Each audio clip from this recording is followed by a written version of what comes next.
Welcome to the Acid Trash Jamboree. And yeah, today we have another quick selection of prog, jazz rock, and psych albums, which I've recently re-listened to for review purposes. So if that sounds your thing, please stick around. We kick off today with a CD of archival recordings from the French collective Camizole. Yeah, recorded throughout 1977. These 15 pieces didn't see the light of day for another 20 years when the Spalax label belatedly issued them.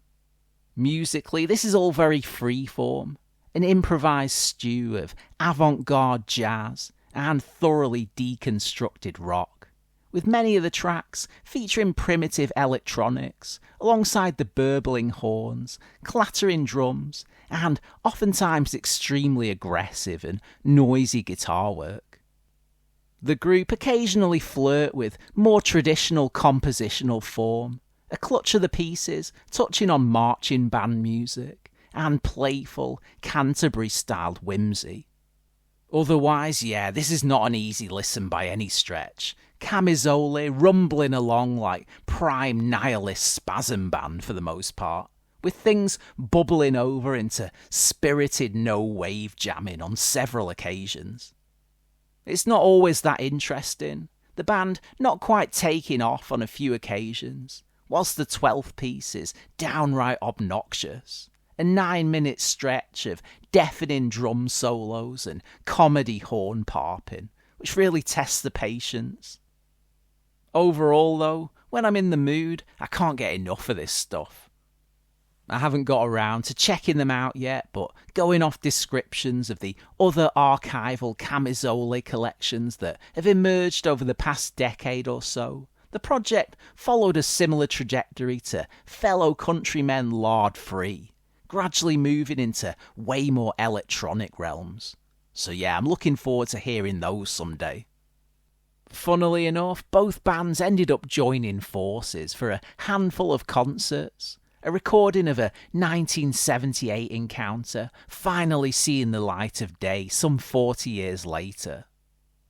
Camizole also shared at least one member with the band Etron fou leloublan, who we'll get onto later.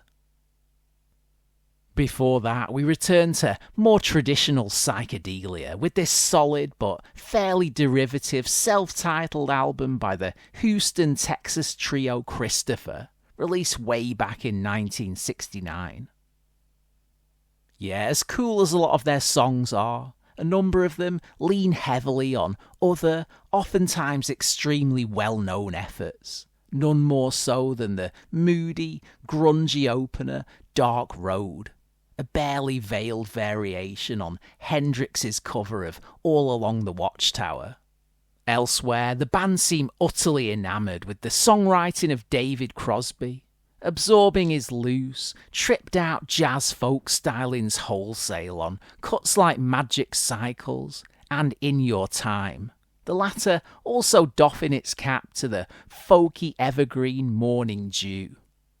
The second half of the album is more consistently electric, grooving along nicely, and with less in the way of obvious hero worship, though again there's more than a hint of Hendrix in the poetic, psychedelic blues number The Wind, and in the outro of closer Burns' Decision, which brings things full circle with another quick burst of Watchtower. As I say, solid enough stuff, but unless you're an obsessive psych completist, then you can probably live without this one. Next up, we have the aforementioned Etron fou leloublan, and this album from 1980, recorded live the year before in the USA. Now, I do have a number of their studio efforts, though I haven't heard them in a while, so I won't try too hard to work out how much of the stuff here is taken from those albums, and how those versions compare to their more polished counterparts. That said, I immediately recognised the opener, Christine, which would turn up a couple of years later on their third album, Les Poumons Gonflés. As usual, please forgive my horrible pronunciation there. If you've never heard Etron fou leloublan before, they were part of the so-called rockin opposition collective, a heavily politicised wing of the prog rock movement, which was spearheaded by Henry Cow, and also featured fellow acid trash faves like Samla Mamma's Manor from Sweden. Musically, imagine a bare bones version of early Gong, with just a pinch of bands like Red Noise and Ex-Magma, and you might be somewhere close to EFL's anarchic, eccentric sound. Yeah, their sparse instrumental palette consisted of nothing much beyond drums, bass and sax, which created complex webs of oftentimes polyrhythmic avant-jazz prog magic, all topped off with hyper-forceful and gruff vocals which lend the tracks an almost punky aggression. Yeah, despite forming a few years prior, by the time Etron Fou debuted in 1977, obviously punk was in full swing, so it's no surprise that they sucked up a lot of the heat from that scene, the band maintaining this intensity throughout their career. That said, this particular live set isn't all about hyperactive, noisy bluster, with songs like Rose calming things down a touch.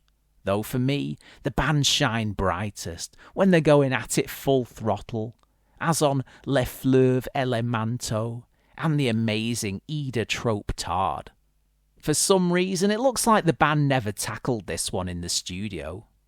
Also exclusive to this release is Bine do Chaude, a fearless improv piece which generates just as much fire as any of the composed stuff. Speaking of Red Noise, though, the CD then rounds off with a couple of studio pieces, one of which is a cover of a song co-composed by Boris Vian, the father of none other than Red Noise founder Patrick. Said song also features guitar contributions by ex-Henry Cow member Fred Frith. We conclude today's edition with a look at the lone solo release by the American singer-songwriter Glenn Faria, who had previously been a member of the cult psychedelic act Headstone Circus.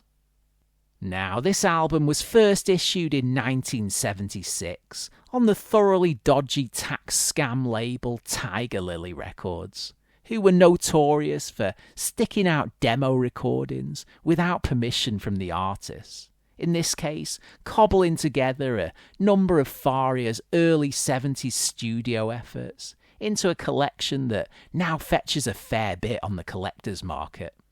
Thankfully, this 2001 CD reissue by World in Sound was made with Mr. Faria's full consent, omitting a track from the original Tiger Lily LP, but making up for this by adding a clutch of bonus tunes.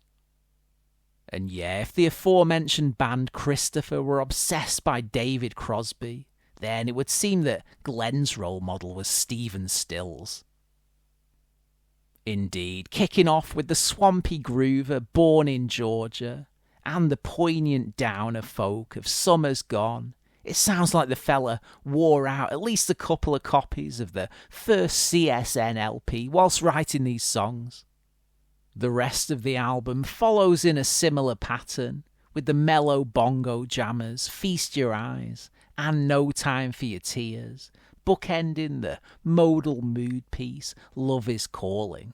Things then concluding with the uber bluesy I'm Crazy, each and every song firmly beamed in from the Stills zone. That said, if we're to believe what's printed on the back of this CD, the last of these had been kicking around for a good few years prior. Yeah, starting with a shorter version of I'm Crazy. Apparently, the 6 vocal and guitar bonus demos that follow the album were cut as early as 1964. Call me a skeptic, but Faria's singing and playing just sound a bit too loose and funky compared to everything else that was going on back in '64. But hey, maybe he was just really ahead of his time. Now, I don't own the archival Headstone Circus release, which in this case claims to feature stuff dating from the late 60s, but quickly skimming through it on YouTube, I can hear that it includes several of the same recordings that first turned up on the solo Faria LP. Not to mention a blatant rip-off of Elton John's Candle in the Wind from 1973, and a track that sounds like it was produced no earlier than the 80s. So yeah, basically, I don't think we can always trust the recording dates that labels slap on these things. Anyways, going back to the solo album, despite being so derivative, overall, this is actually quite alright.